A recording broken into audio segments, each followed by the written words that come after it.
show, we are going to talk about something that I wouldn't, that I even surprised that I would consider is starting a commodity trading firm. So what we are going to do in the stream today is I have prepared a little slideshow. I'm going to go through it. It's going to be fast, like maybe 10 minutes, something like this. And then we can, I will answer all of your questions. And if someone wants to come on the stream to speak, I can send you a link and then you can show up on the screen. So let's do it. Puff. No. Yep, it's a bit better. Okay, perfect. So starting a commodity trading company. So what we are going to see right now is I, with my partner Adriano, I most likely think that we are going to start a new trading company. So I'm going to walk you through what is the vision of this trading company, the opportunity that we have spot and that we are going to tackle, the numbers behind this opportunity, and then we do a Q&A. So first of all, let's start with the vision.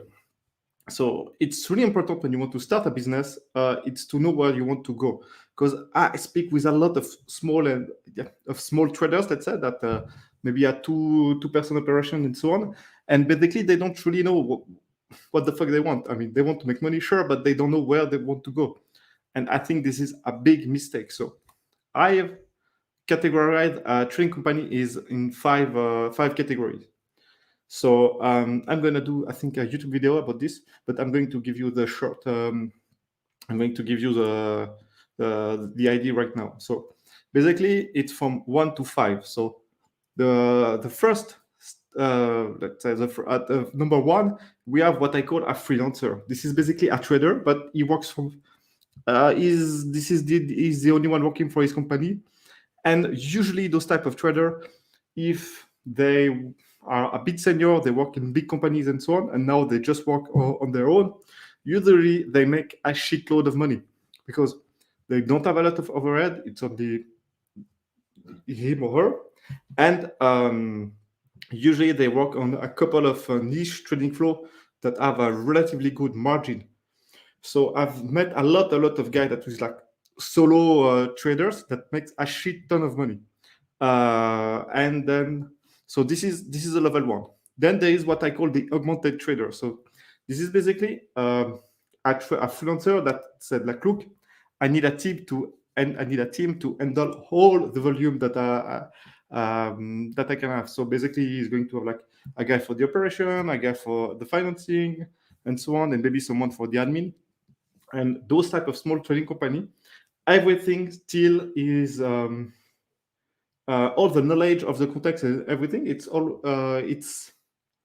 everything is in the mind of the founder or of the trader. So this is basically like maybe there's like one trader, maybe two traders, two founders, and then 3 or 4 people that help them. But basically, if the founder or the head trader just die or disappear for whatever reason, then the company would just die. And this is, I would say, the margin are not that good at the level 2 because you have like an employee that you need to pay and so on. And usually in trading, you want to pay them well because you don't want stupid people that do mistakes that will just kill your company.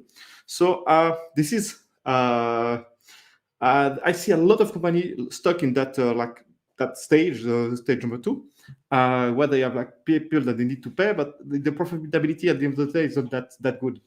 So compared to the level 1, the freelancer. Then you have the level 3, what I call a company. This is when the founder trader can just be removed from the company and the company would still grow. And I can't say that I've seen a lot of people that was able to make it to level 3, and level 4 and level 5 even less. So level 5 would be like Cargill, Trafigura, and so on. So this is basically just to give you an idea of the 5 different stages of a commodity trading firm. So and this is also interesting because what we want to do with my partner, Adriano, is we want to be in the level 1, freelancer. We don't want to have people on the payroll. We don't want to have like all those type of headache.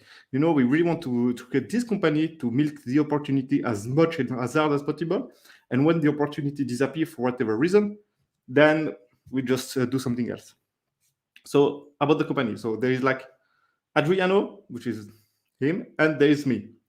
obviously, I don't really have a lot of time, so the responsibilities are like this. We have Adriano who is responsible for the origination and the operation, and then we have me who do more like sales, the risk, and the finance. Obviously, we work together, so I mean, everyone do a little bit of everything, but that would be the main responsibilities.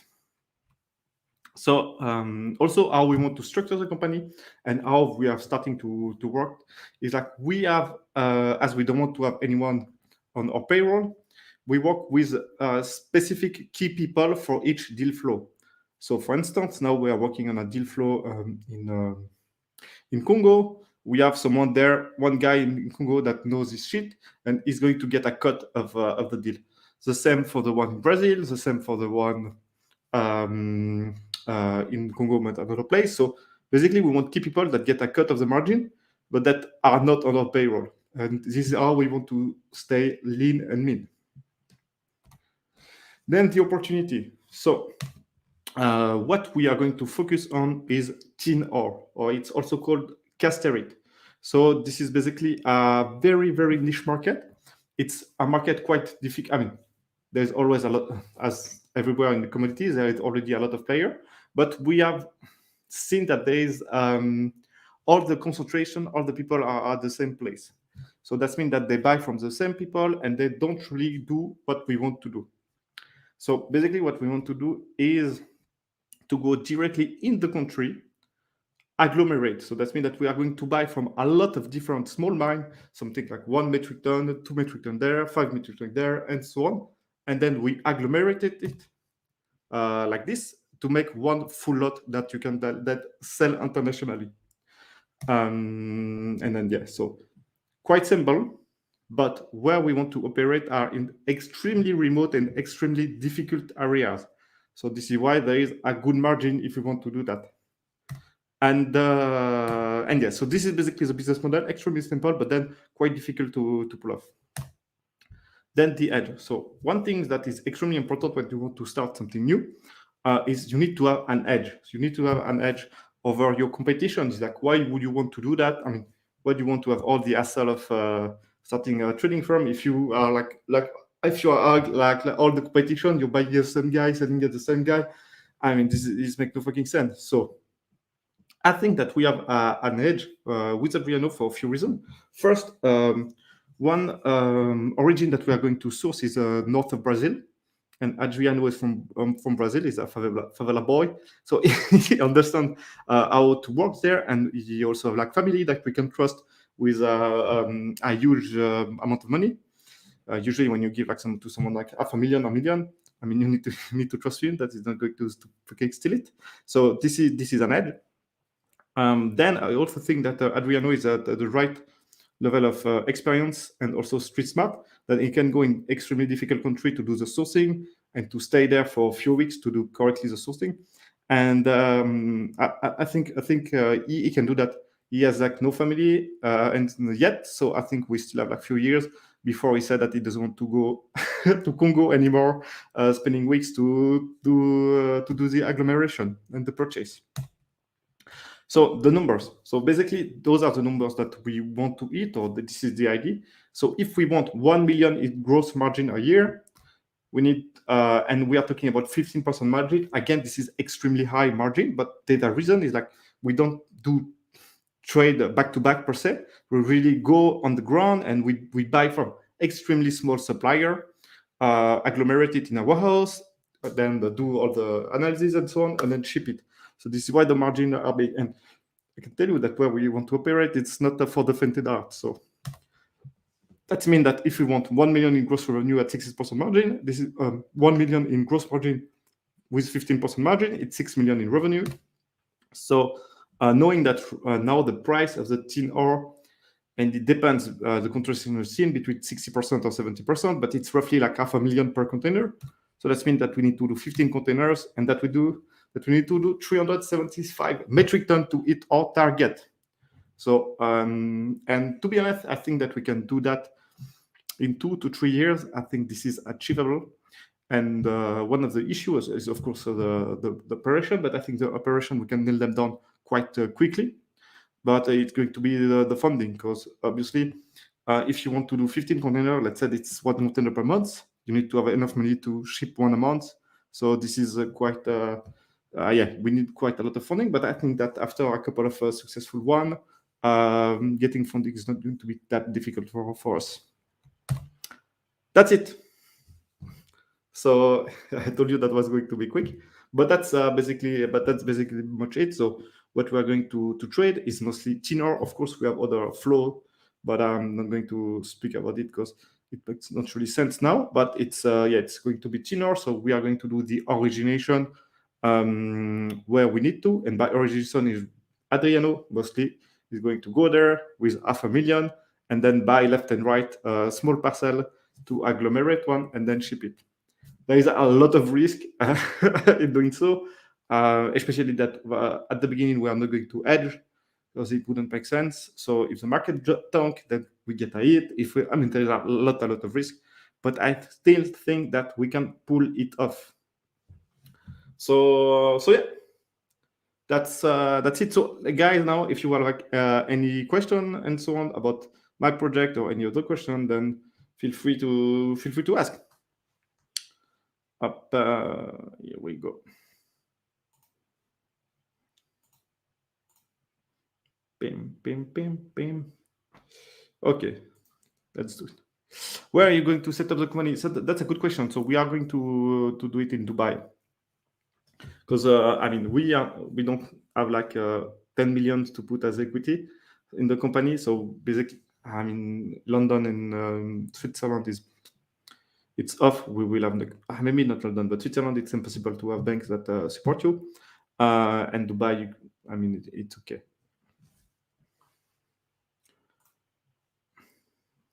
How are you going? Our self-fund with our own fund.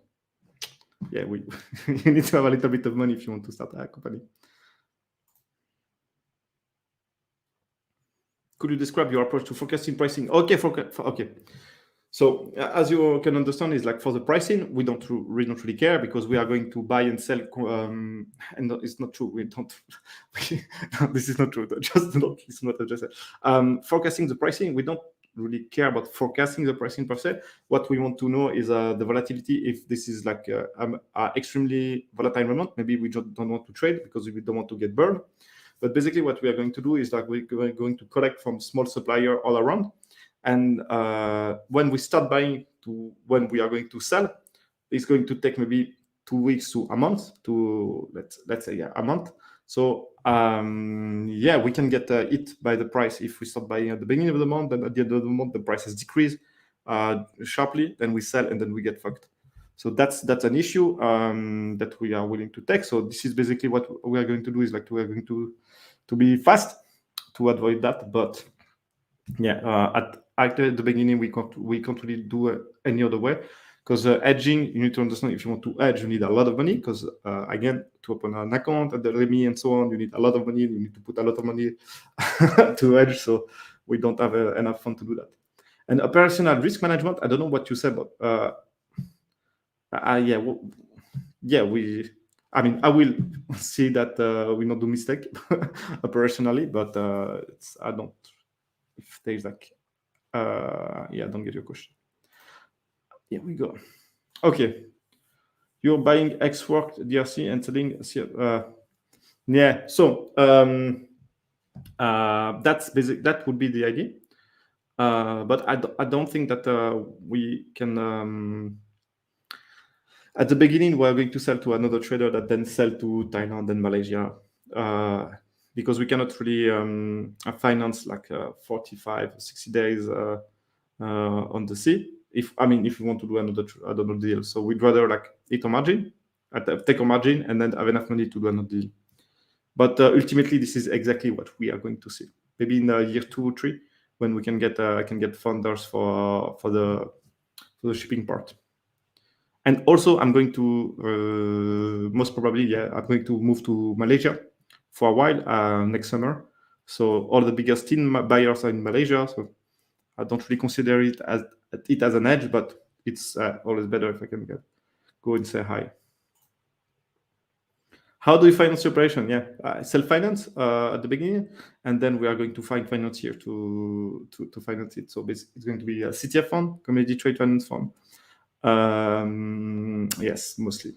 Maybe some like angels or people that we know that have a lot of money that will be to take a part of the margin for us, but this is how we are going to do it.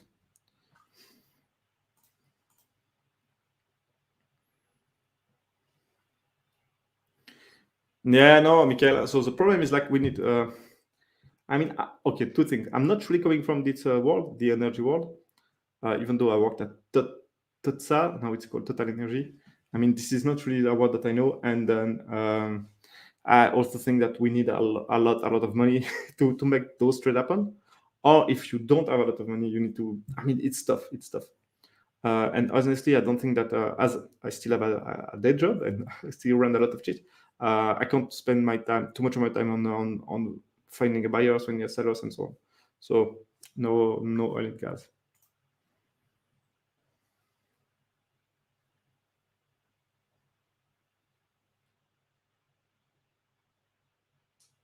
Yeah, you're right. You're right. Yeah, we would agree with that. You're right.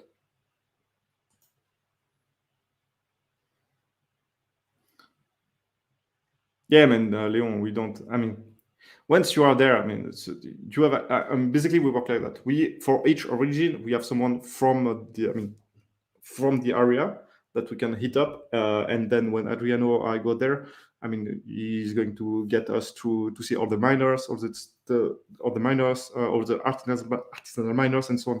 And one thing, what is really important with Steam is there is a lot of children working, especially in Congo, in the small artisanal mine, and we really don't want to touch that shit. So this is why also we want to get on the ground and make sure that we source from sources which are clean. So I mean, I have children. I don't want to have that on my mind. Yeah. Yes, I think mostly. Yeah. Yeah, I mean, because this is a good risk, a risk that good. It's a fucking risk, but it's a risk that we can handle with I think with Adriano. Basically, the game here is to agglomerate on the ground. It's a high value materials. It's a niche market. So yeah, so there's not a lot of operation involved. Once it's cheap, it's cheap. It's one container. So a lot of things that I like because it's quite time saving and I don't have that much time. But yeah, so that's it. Oh, we also have like other products that we're going to trade. Small trade here and there, but they are not going to be the big money maker.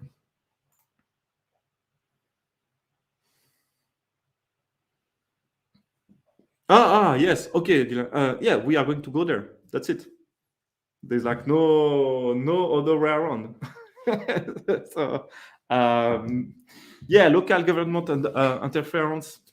It's not really an issue because usually the government they like the money from the taxes, so this is not a problem. But yeah, I mean we are going to go there and supervise the operation ourselves. Yeah, no other way to make it, man. This is why I really know which is who is 7 years younger than me or something like this, or even maybe 8 years, and he doesn't have a family, he can fly around, he's not afraid of getting shot. So this is a lot of I'm kidding, but I mean we need that type of guy to um, to make it happen there.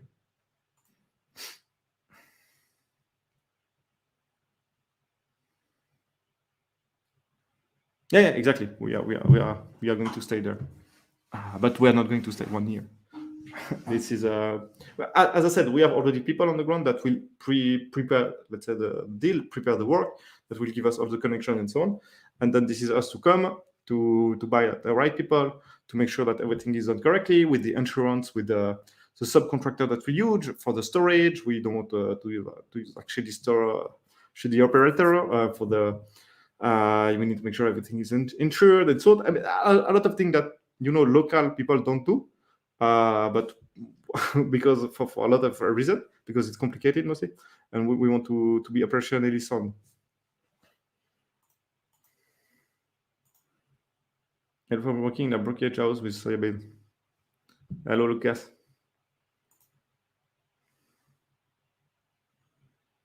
Yes, mostly the commission. It's basically a success fees out of our margin.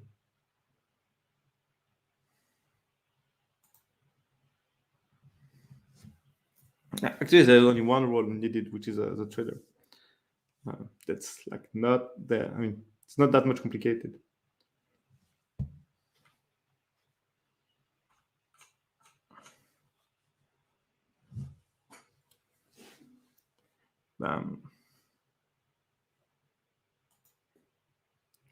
And also, there is one thing that I want to say. Is like as I explained, maybe I will go back to this slide. Just a big slide more. Yeah. So there is one thing that I want to explain. We want to stay in the freelancer mode. We don't want to have like anything more complicated than that, because this is usually when you make the most money. But the issue with actually this is when you are in freelancer mode with augmented mode with a small team around you, is that you are extremely weak as a trader.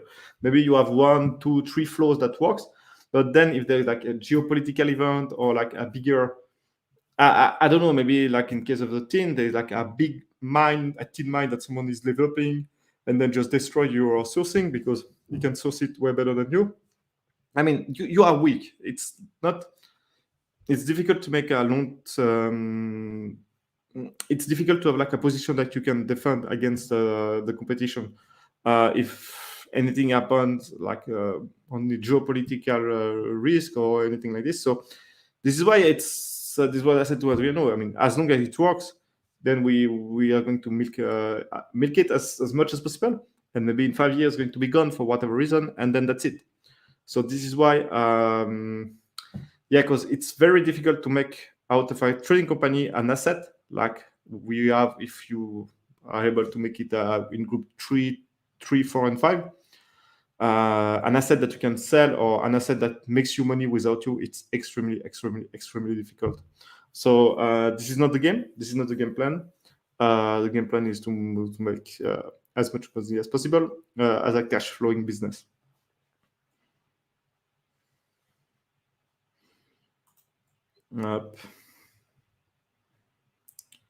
Have you ever traded soft commodity? Yeah, I used to be a soft commodity trader actually.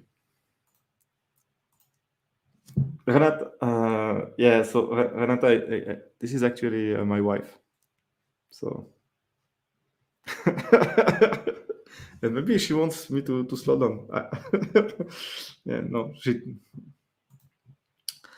What do you think about companies who rent functions? I don't understand your question, Joel. If you can rephrase it.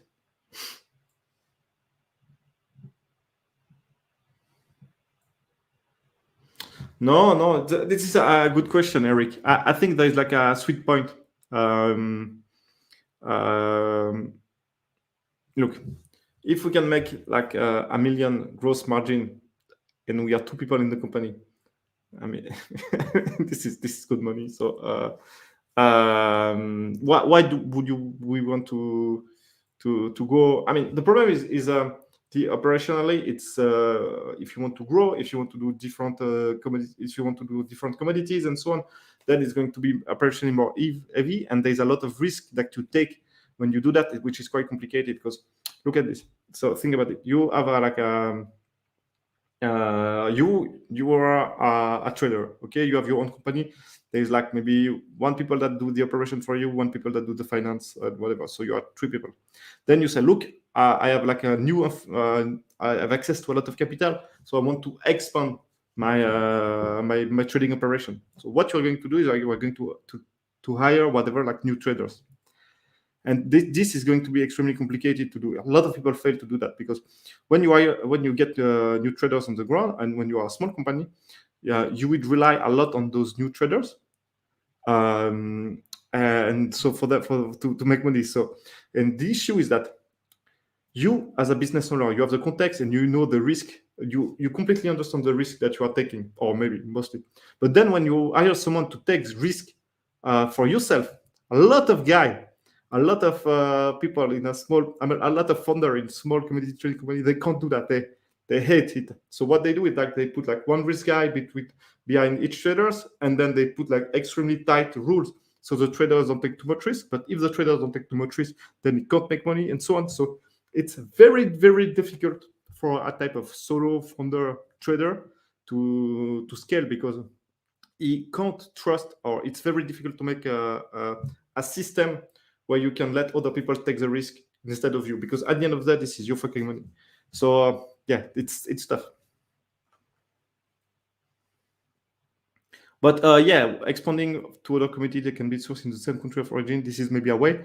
Or maybe what I would do is I would stay extremely niche market, niche metals market, like thallium, wolfram. I mean, all those type of minerals that are in the same niche when you need the same type of operation that what we need with a Tino.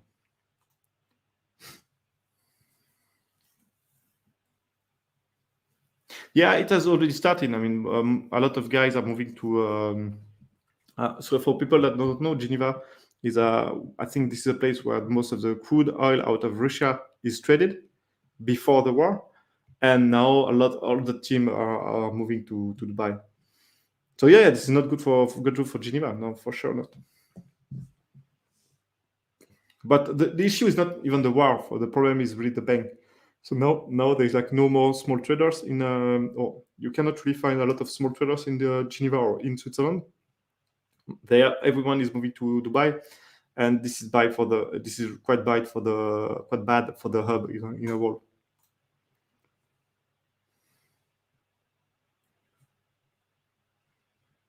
Yeah, we don't. But no, I don't want to have those type of problem. No, I don't.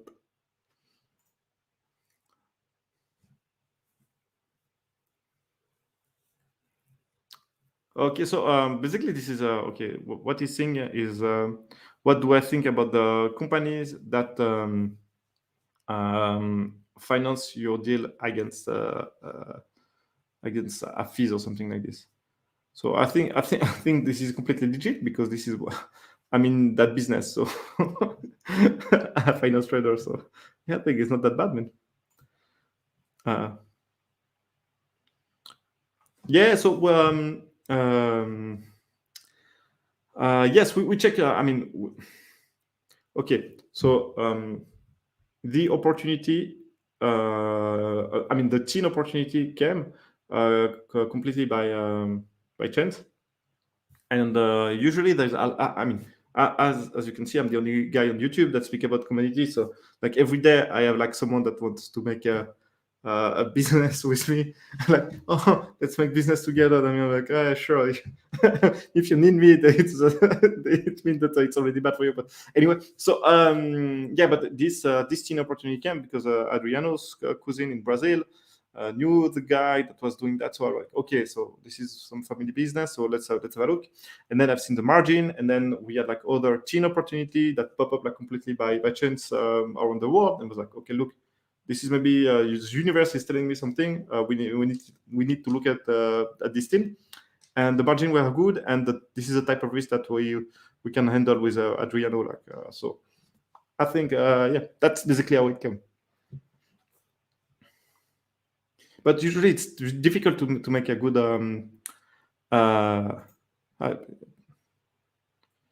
yeah, so this is exactly what asked, and usually it's very difficult to know. You need to spend a lot of time to find niches in what type of margin people are doing in the other niches, commodity, and so on. It's a long work, and it's difficult because there is no information on the internet. The only thing that you can do is you can call people and ask for information and so on. So it takes a lot of time. But I'm pretty sure there is a lot of niches where you can make incredible margin. That's for sure, because I've seen a bunch.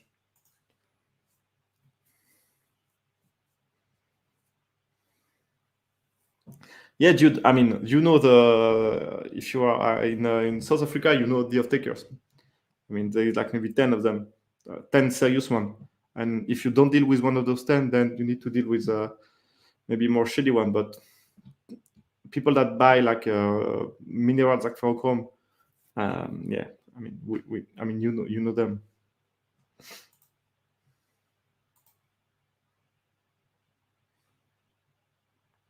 Yeah, I think Dubai right now.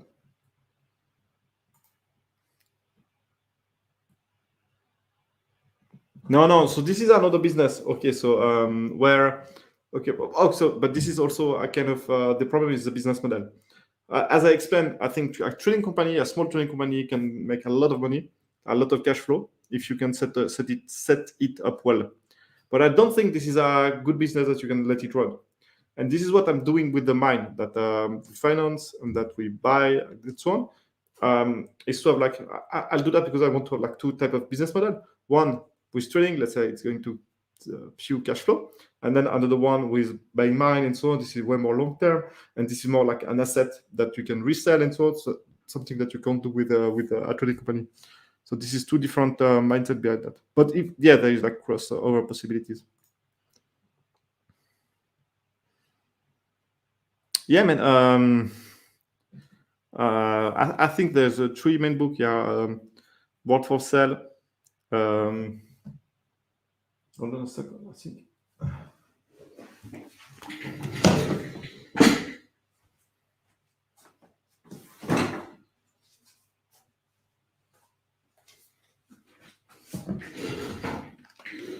Yes, This is, I think, the best book to buy right now. The Word for Sale, if you want to get a good understanding of what the trading company are about.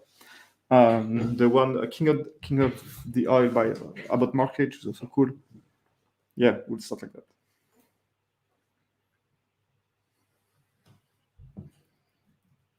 Yeah, sure. I mean, everything is made out of a commodity around yourself, so it's yeah, sure. It's a big. It's a big industry, but it's an old industry with a very good entrenched player, so it's not that easy. Up.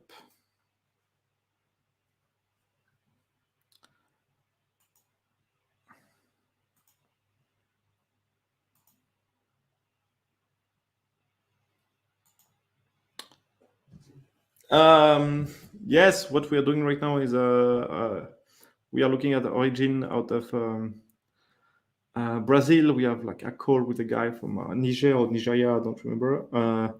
And then we have another one. Actually, Adriano is flying to Congo by the end of this month. To check the copper cathode. You know the deal that I discussed in my previous live. So hopefully, yeah, he'll fly there to check the loading of the truck. If it's really copper cathode, which is loaded, so we'll see. We'll see. So and once he's going to be there, he's going to then fly north to Goma in this region. There is a lot of tin, but in Congo, tin it's quite complicated because I mean, this you need to comply with a lot of other international body to make sure that you don't use mine that are stained by children working. No problem. Cool. I sell on guarantee. I don't know what is. Is it a standby letter of credit? I don't know, man. I don't know all the terms. Is it a standby letter of credit? I sell on guarantee. I don't know if other people knows what Ekra is talking about. Please let me know in the chat.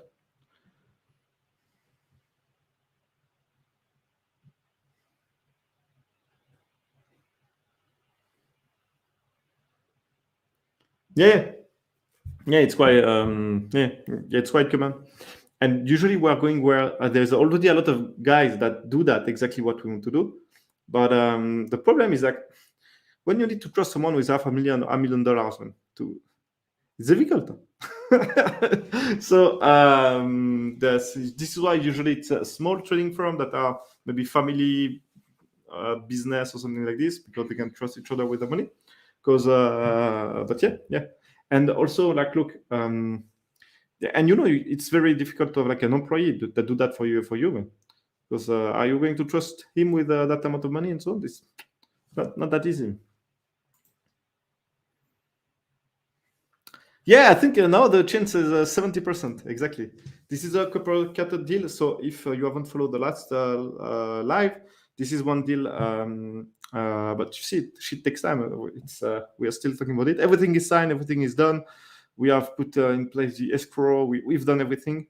Now we need to wait for all the document and then the proof that the product is there. And when we have this proof, then it's going to fly to make sure that everything is in order before the truck leave. Because when the trucks arrive in Zambia in the warehouse, then the escrow is left. Is left. I don't know what it is.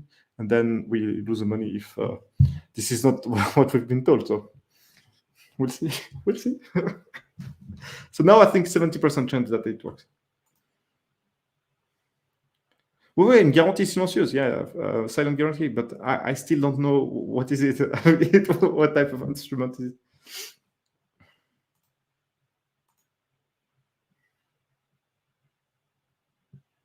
Yeah, so it's very, very difficult question to answer because it depends what type of company you want to do. If you want to make a fucking large company, then you need to start with a lot of money. If you want to just trade enough to make a living for you, maybe you just need to start enough capital to self-finance one deal. But again, I don't know if it's a good idea to do that, to be honest, because let's say that your first deal goes bad, then you lose a fucking lot of money, man. So I don't know, man. I think it's a very, very, very difficult business to be in. And I don't want to sell, even though I have the Shipping and Commodity Academy and I teach people how to get in the industry. If you want really to make it as an entrepreneur in this industry, it's very, very risky. And then, I mean, you need to know what you do because I don't want you to lose money, man.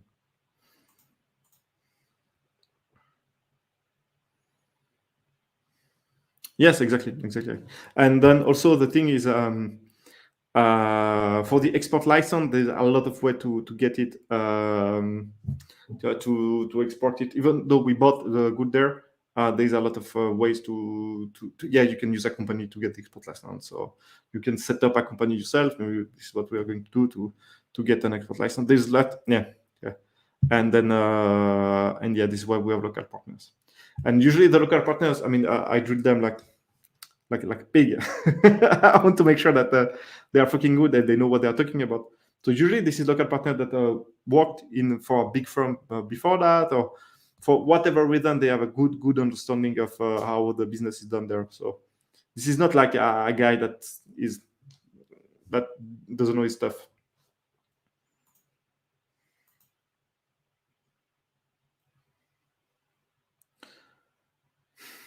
I don't know, dude. I mean, I would start with a commodity that you have an edge, that you have like maybe your father have a mine or have a sugar field or whatever. I would start with a commodity that you have an edge. If you want to start just like this, man, this is very, very bad idea. I like it. Thanks, man. Yeah, man. This is my very, very sexy accent.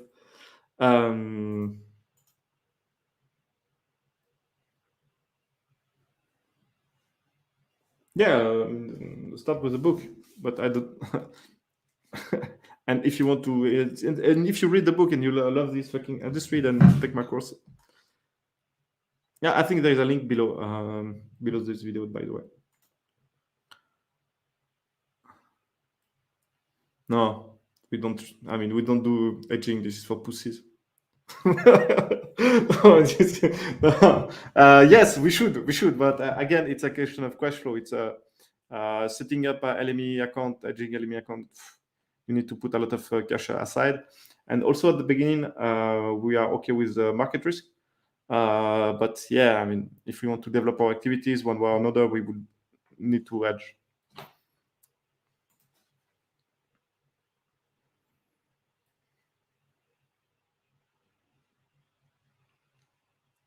Yeah. Okay. So yes, I still have I have buyers in my Rolodex, but the problem is like when you are a new incomer, the buyers are like, look, who are you? What do you do? We've been buying from this origin for like 20 fucking years. You are new guys on the block. Why would you buy from you? And blah blah blah. So to overcome that, what we do is like usually what I do is like I try to put like first a bunch of buyers, maybe like 3, 4, and we say, look, this is what I'm going to do. We are going to buy agglomerate and blah blah blah. I explain everything about the operation, and like let's speak in two months when our first container is up there for sale. And then 2 months after that, you say, look, I was the guy that I told you that I was going to do that, and I did it. And then it would put me immediately in the 1% of people that speak, but that I also execute. Because 99% of the people don't do shit, they're like wasted time. They do shit like LOE. I mean, against the LOE. I've been trading for like, I don't know, 15 years now. I've never signed a LOE in my life. So when someone starts with a LOE, I'm like, okay, look, I don't even want to speak with you because you don't know what the fuck you are doing. Or maybe people do LOE. I don't know, but I don't do LOE. I do trade. Would you analyze import data, piece together? Yeah. So usually how to find buyers quite easy. You just ask other the people on the ground who are the consignee and notify on the BL, and you just call them. I mean, yes, this is yeah, like no magic trick here.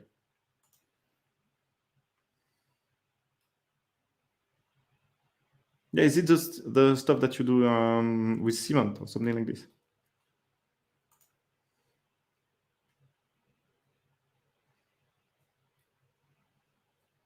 As a beginner, how can I find sugar buyer if I have? Yeah, Ekra, the problem is always the same, man. It's like, how do you find buyers? I mean, I can tell you because I mean, it's, yeah, but, I mean, you need to go on the ground, maybe look at BL registers, bill of lading register online. Now you can find everything, like all the consignee on the BL and so on. So you know, okay, this company buys sugar, and then you call him. But again, so if you know nothing and you want to do sugar, then why are you wasting your time? So okay, guys, so one thing is that it's important if you want to start anything is you need to have a buyer. A seller is fucking useless. Now everyone can take his WhatsApp, his phone, and call everyone in the world. So the world has changed. Now having a seller is fucking useless. You need to have buyers.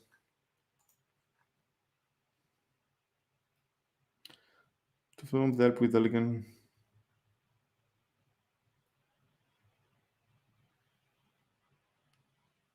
Yeah, man, cool. But we we are all set with that. Thanks.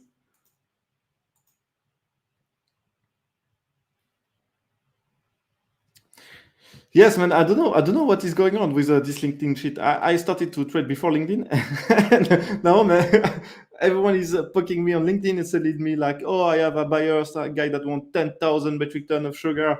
Yeah, of course, of course, of course, dude. Sure. And oh, I have gold. Do you want gold? I mean, like every fucking hours, I get an inbox in my LinkedIn that someone wants to sell me or to, or to find a buyer. I mean, this is wild. This is wild.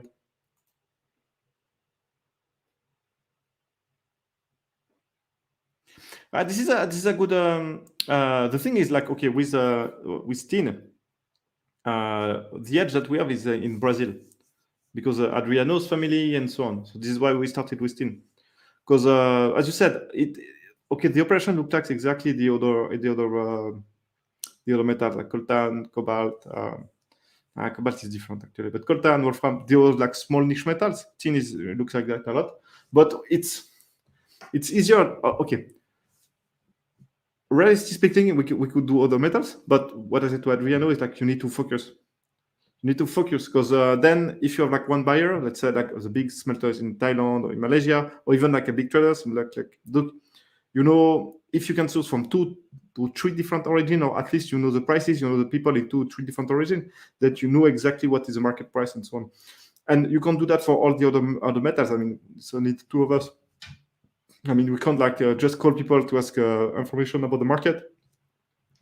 We are just going to burn all our network like that. So this is why I want to focus on really one metals and tins, and then maybe do other small trade like the one with the copper cathode in Congo, or like things like this. When we can, make a little bit of money with the cash out, not for a small amount of time.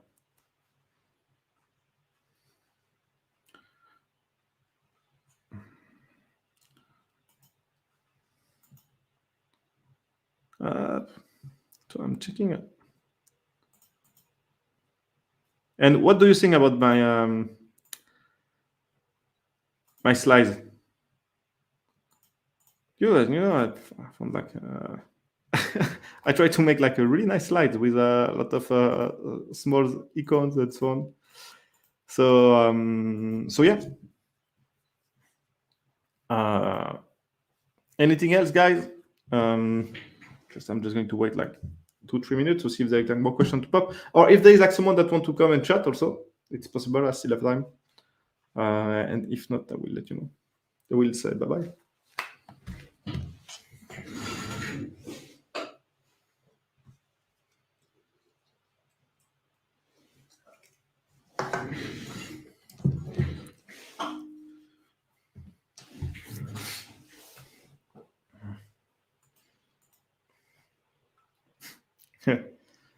Yeah, man, I can.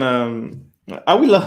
Hey, that's a good idea. Actually, I will put a link below the video after maybe tomorrow or something like this.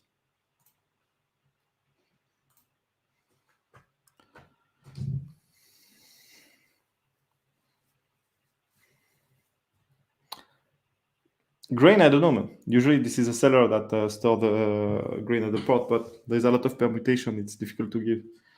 Are you using CIF shipping? I don't know, Phil. But what are you trying to say? CIF shipping, man. That's a good one. What would you advise for a trader who supply FOB from a different country, etc.?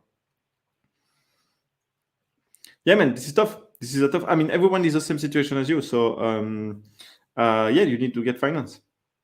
Yeah, this is there's like no other way around, and maybe go speak with a CTF fund, Commodity Trade Finance Fund, or if you can't, go ask if it's not possible, then ask another trader to do that, to do the deal for you. So, and basically, this is what I would do. I would do if I had no money, nothing, but I have like good contacts and real deal. What I would do is I would hit another trading house and say, look, I have this deal. Can you make it possible for me? We do 50, no, maybe not 50-50. I'm not going to agree, but like you can take 2/3 of the margin, I take 1/3, and that's it.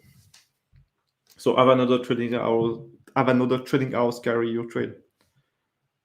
I've done that in the past. No? Dude, yes, yeah. RTBTN. Yeah, I'm still looking for writers, man. Send us an email. Damien@shippingandcommodity.com. Would love to. Yeah, good one. Yes, I will do that in the future. You're right.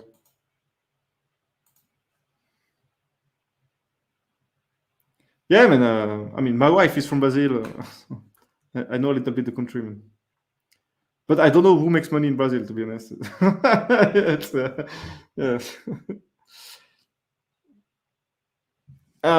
It's financing for, yeah, so I mean, with a big smile. Usually to finance and to get anything financed, you need to prove that you can do whatever you are trying to get financed. So do a very small deal, a very small one, and then so this as a proof of concept, and then go ask big boys to give you big money.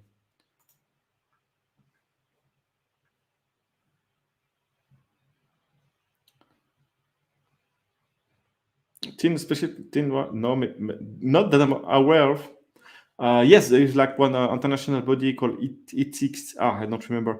That needs to be 14 out of Congo. There is one international body. International. I don't remember the name of the thing that the warehouse need to be a part of if you want to use it. No problem, Joan. Thanks, man.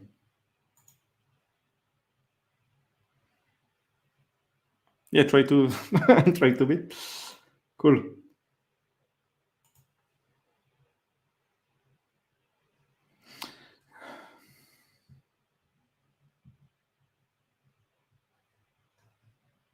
Not really. I mean, what is Okay, sure. So, but actually, raising financing and so, even for me, it's not that easy.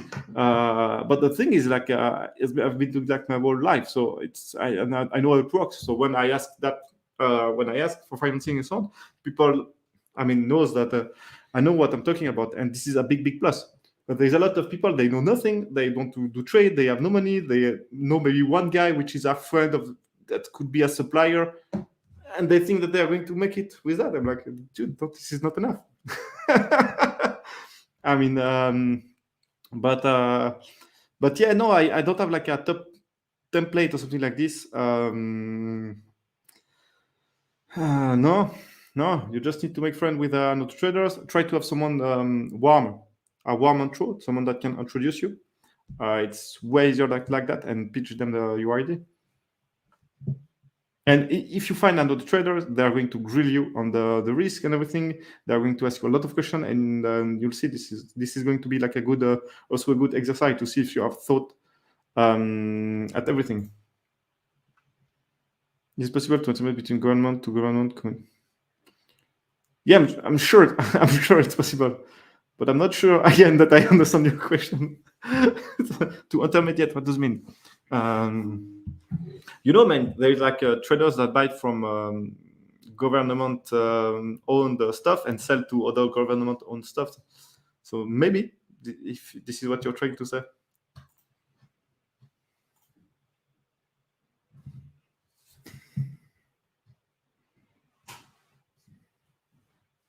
Yeah, sure, see, man. Here, when you say here, it's in Brazil, right?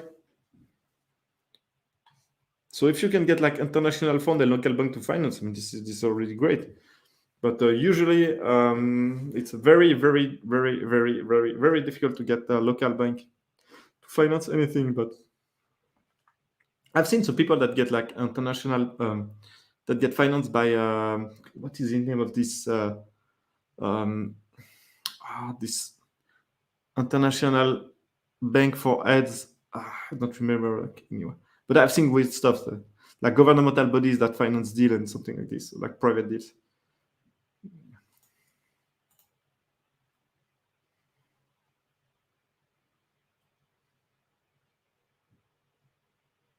I'm not understanding what you say.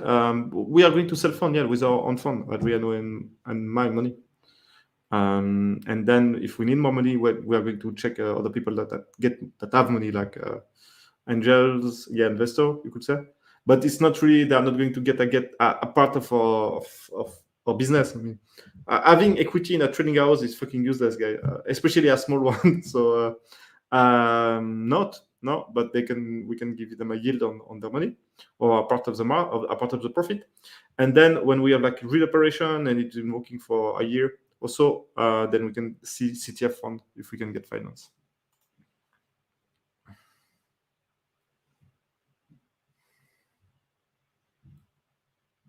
Yeah, it will depend.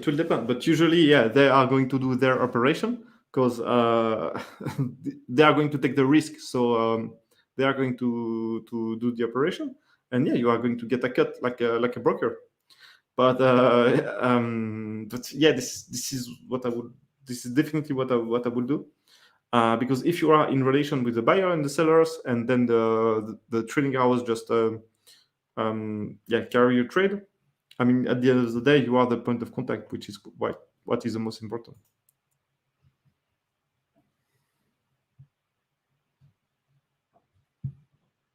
A project like mine. That's a good question. I don't know, 3 to 6 months for the first shipment. Yeah, 3 to 6 months. Maybe I think 6 months is maybe more appropriate, because you know, when you are new in any when you are, this is a new deal for you and so on, there's a lot of mistake or thing that you think that is going to be like that, but it could be like this and so on. And then also when you don't really know the buyers, it's also tough. You know, you're going to commit like $500,000 if you are not really sure about the buyers, even though they sign a contract, you know, but they can. If you sign a contract with like a big with someone, I don't know, in Indonesia, and they say fuck off with your contract at the end of the day, what do you do? So A lot of questions that we need to see how we are going to solve that. But yeah, I would say 6 months. Thanks, Eric. Thanks a lot, Michaela. Yes. International material refund. This is what I was looking for.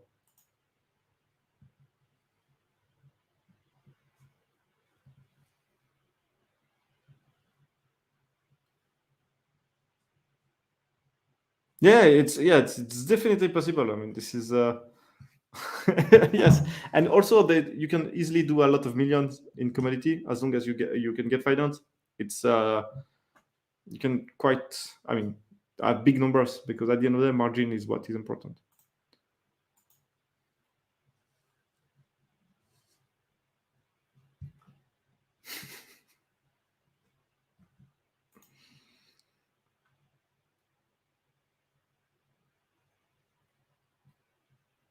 Yes, of course, there is an opportunity, but the problem is if it's not easy, because the trading house, they are why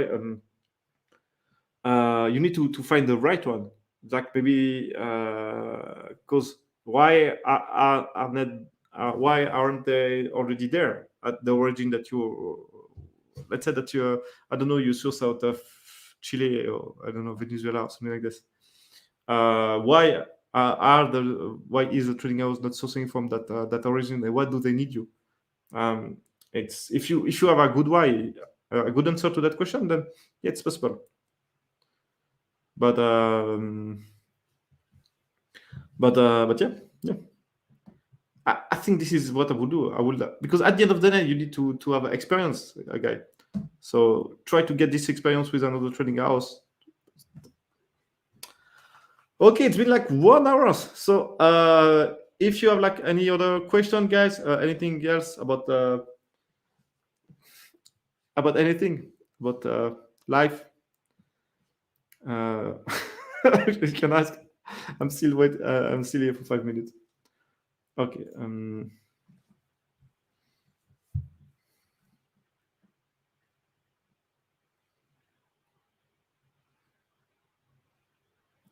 Yes. LC. Yes. The effect LC. Yeah, but I mean, okay. So if you have your bank and you say to your buyers, if he's issuing the LC, send the LC to my bank. I mean, how can they pass a fake LC? So it's because they send you a LC by email and so on, and then I mean, this was nothing. I mean, this is shit. This is shit, of course. So yeah. I mean, this is, your bank must be the recipient of the LC, and then it's a true LC. Just a club. What do you mean by a club? A nightclub? a trading club, or what? Thanks.